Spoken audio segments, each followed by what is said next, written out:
Eric, thank you. Our other top story tonight, investigators in Casey, South Carolina, sharing updates with us today about the death of 6-year-old Faye Swetlake.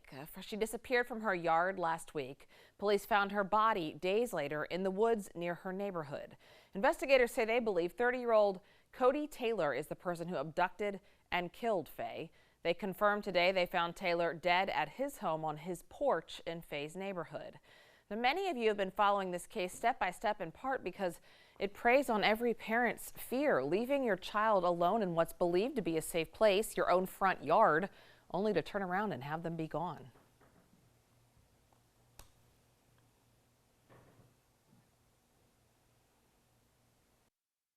Faye Swetlake quickly grabbed all of our hearts, and this case became and will always remain very personal for each of us. Faye will never be forgotten.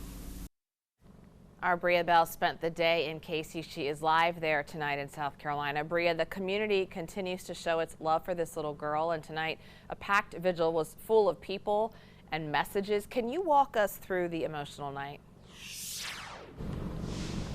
Well, Molly, it all started when police released more information about Faye's case, and I know you mentioned that, but this has opened up a new wave of devastation for this community as they've had to hear the raw facts. Now, as Casey's mayor puts it, there's always a way to turn tragedy into triumph.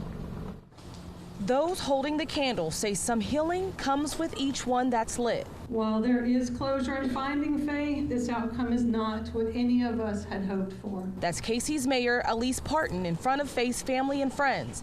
She's talking about how to never forget this gem of a girl, Faye Marie Swetlake. I encourage you to honor Faye's life by continuing to look out for one another and by finding the good in each other. Brenda Woodruff was standing in light rain at the vigil.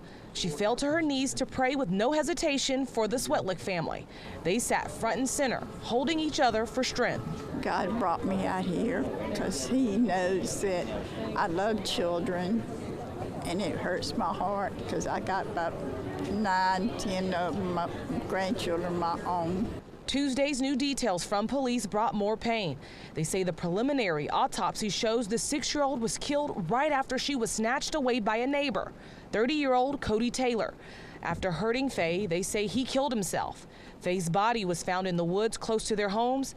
His was found on his porch. And the loss of Faye, an innocent child who was simply playing in her own yard, at the hands of another person has been extremely difficult on all of us.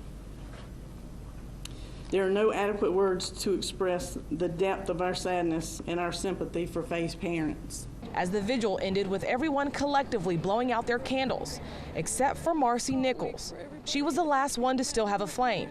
She says she's overcome with grief, which she says also causes her to feel the burden for what happened to little Faye.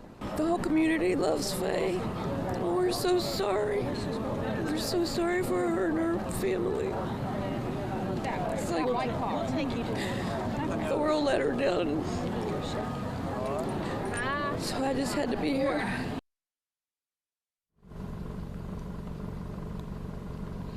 And we've seen the tears flow and the pain embedded in this community. One of the county's mental health specialists spoke at the vigil, and she said this is going to hurt for days, months, and even years. And she says she understands that, and she wants everyone to understand that. She says grief looks different on everyone, and she says she's telling each family that, you know, express those emotions and don't hold it in, and seek help if you need it. Live in Casey, Bria Bell, WBTV on your side.